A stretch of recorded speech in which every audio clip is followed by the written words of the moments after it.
কিন্তু ঈশ্বর উভয়ের লোভ করিবেন। দেহ ব্যভিচারের নিমিত্ত নয়, কিন্তু প্রভুর নিমিত্ত। দেহটা হলো ঈশ্বরের নিমিত্ত এবং প্রভু দেহের নিমিত্ত। প্রভু বলতে খ্রিস্ট প্রভু আমাদের সকলের দেহের নিমিত্ত। আর ঈশ্বর আপন পরাক্রমের দ্বারা প্রভুকে উঠিয়াছে, আমাদেরকে উঠাইবেন। মানে ঈশ্বর প্রভু যিশুকে পুনরুত্থান করিয়েছেন ইস্টার সানডে, আমাদেরও ইস্টার হবে, আমাদেরও পুনরুত্থান হবে। তোমরা কি জানো না যে তোমরা খ্রিস্টের অঙ্গ? এখানে কিন্তু প্রভু ঈশ্বরের বাক্য আমাদেরকে বলছে যে তোমরা কি জানো না যে তোমরা খ্রিস্টের অঙ্গ? তবে আমি কি খ্রিস্টের অঙ্গ লইয়া বেশ্যার সঙ্গম করিব? ভালো করে শুনো, যে ঈশ্বর বলছে যে তোমরা কি জানো না যে তোমরা খ্রিস্টের অঙ্গ? তাহলে তবে তোমরা কি করে, মানে আমরা কি করে খ্রিস্টের অঙ্গ লইয়া বেশ্যার সঙ্গম করিব? এমন পাপ থেকে দূরে থাকো। অথবা তোমরা কি জানো না যে ব্যক্তি বেশ্যাতে গমন করে সে তাহার সহিত একাঙ্গ এক দেহে স্থির হয়।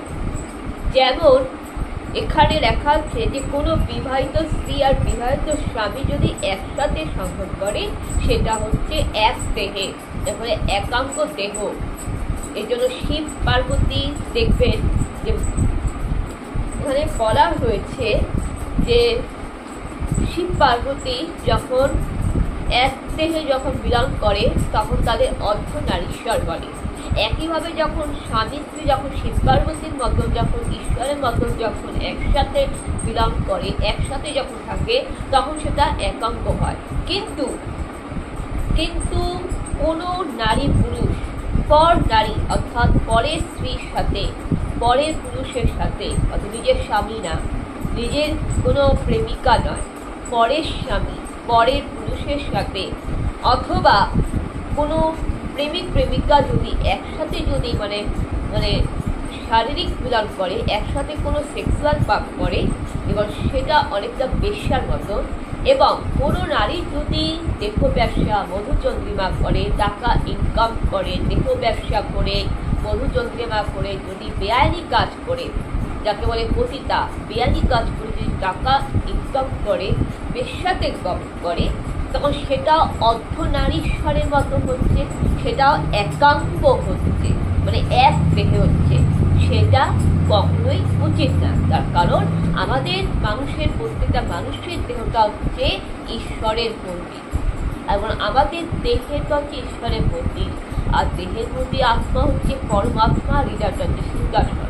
প্রত্যেকটা মানুষের মধ্যে মহাদেব, প্রত্যেকটা ছেলেদের মধ্যে শিব নারায়ণ বাস করে, প্রত্যেকটা নারীর মধ্যে দুর্গা লক্ষ্মী বাস করে।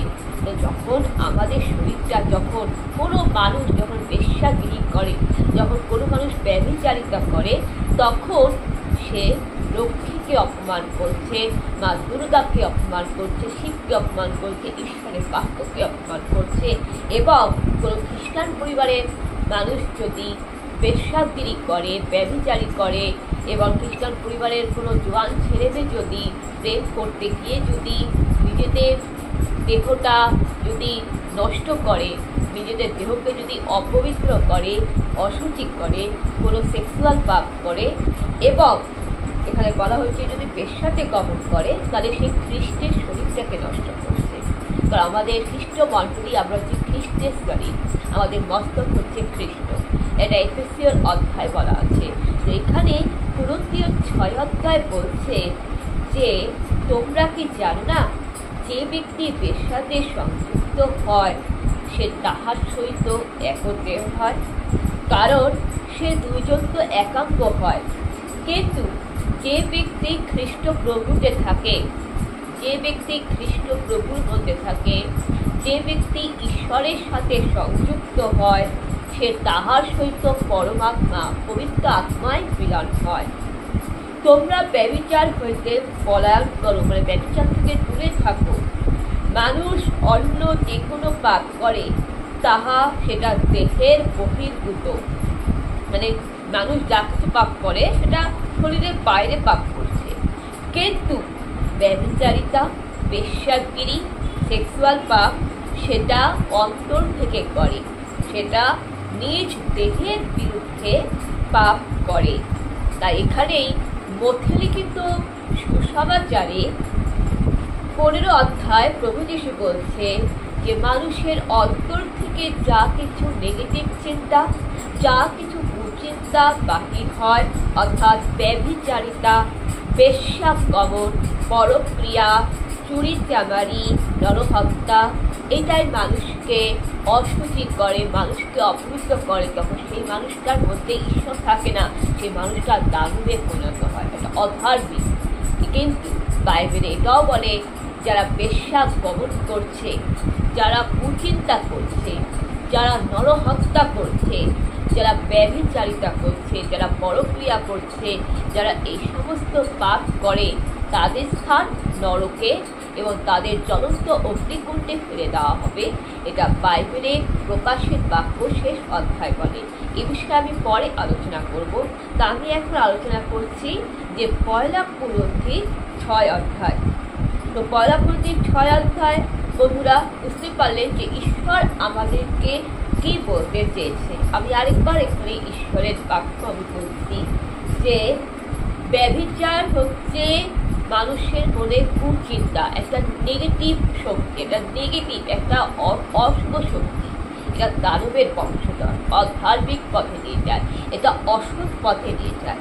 কেননা প্রত্যেকটা মানুষের দেহ হচ্ছে ঈশ্বরের তৈরি, প্রভুর নিমিত্ত। আর ঈশ্বর আপন পরাক্রমের দ্বারা তার খ্রিস্টপ্রভুকে উঠিয়াছে, আমাদেরকে উঠাইবে। তোমরা কি জানো না যে তোমাদের দেহ খ্রিস্টের অঙ্গ? তবে আমরা কি করে খ্রিস্টের অঙ্গ লইয়া বেশ্যার সঙ্গ করিব? এমন পাপ থেকে দূরে থাকতে হয়। অথবা তোমরা কি জানো না যে ব্যক্তি বেশ্যাতে সংযুক্ত হয় সে তাহার সহিত এক দেহ হয়? কারণ তিনি বলে যে 2 জন একাঙ্গ হইবে। কিন্তু যে ব্যক্তি প্রভুতে থাকে, প্রভুতে সংযুক্ত হয়, সে প্রভুর সাথে এক পরমাত্মা, একাত্মার পরমাত্মার মিলনে স্থায়ী হয়। তাই আমাদের ব্যভিচার হইতে পলায়ন করতে হবে, মানে পালাইতে হবে। মনুষ্য অন্য যে কোনো পাপ করে সেটা শরীরের বহির্ভূত, কিন্তু ব্যভিচারিতা অন্তর ঠিক করে। আর মানুষের অন্তর থেকে যা কিছু বাহির হয় সেটাই মানুষকে অপবিত্র করে। কেননা আমাদের দেহ হচ্ছে পবিত্র আত্মার মধ্যে, যেন তোমাদের অন্তরে ঈশ্বর থাকে, তিনি ঈশ্বরে প্রাপ্ত হইয়াছে। তোমরা তো নিজের নয়, কারণ তোমরা খ্রিস্টের দ্বারা কৃত হইয়াছ। অথবা তোমাদের দেহে ঈশ্বরের খ্রিস্টের গৌরব করো, খ্রিস্টের মহিমা করো। এটাই হচ্ছে ঈশ্বর আমাদেরকে বোঝাতে চেয়েছে। এবার আসি বিয়ের বিষয়ক কথা, যেটা 7 নম্বর অধ্যায় বলা হয়েছে যে বিবাহ বিষয়ক কথা। বিয়ের বিষয়ক কথা নিয়ে আমি আপনাদের কাছে আলোচনা করব। এখানে বলা হয়েছে, আমি 39 থেকে আমি 40 অধ্যায়ের কথা বলি। 39 থেকে এবং 40 অধ্যায়ের কথা বলি। বলছে যতদিন স্বামী জীবিত থাকে, যতদিন স্বামী জীবিত থাকে ততদিন স্ত্রী তার স্বামীর মধ্যেই আবদ্ধ থাকে। কিন্তু স্বামী মারা যাওয়ার পর যখন স্ত্রী বিধবা হয় তখন সে কিন্তু বিধবা হয় না, কারণ সে নারী স্বাধীন, কারণ সে তো অটোমেটিক তো সে ঈশ্বরের বউ। তার কারণ যখন আমাদের বাপ্তিস্মান হয় তখন দীক্ষাস্থান, এবার দীক্ষা নেওয়ার পরে আমাদের যখন